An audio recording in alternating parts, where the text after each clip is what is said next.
നമ്മൾ ഏറ്റുമാനൂർ പോയ സമയത്ത് ആൽഫിൻ്റെ തറവാട്ടിലും അതുപോലെ തന്നെ അവരുടെ കസിൻസിൻ്റെ വീട്ടിലൊക്കെ പോയിട്ടുണ്ടായിരുന്നു കേട്ടോ. അങ്ങനെ നമ്മൾ അമ്മൂൻ്റെ വീട്ടിൽ പോയപ്പോൾ അവിടെ ഒരാളെ നമ്മൾ നന്നായി പരിചയപ്പെട്ടിട്ടുണ്ടായിരുന്നു.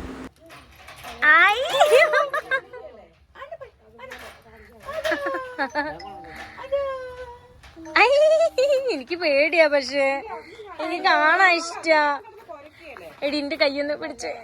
അയ്യോ എടി എന്നോട് കൊടുക്കാനാ പറയുന്നത്. ഹലോ അമ്മേ, അയ്യോ എനിക്ക് പേടിയാ.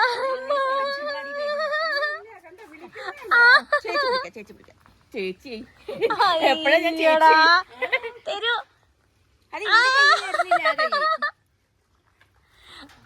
അയ്യോ എനിക്ക് പേടി, എന്തോ ഒരു പേടിയാവുക. ഓ ഓ ഓ അമ്മ പിടിച്ചു, പിടിച്ചു, ഞാൻ പിടിച്ചു. സ്നേഹം കണ്ടു, ഞാൻ കണ്ടു. എനിക്ക് പേടി.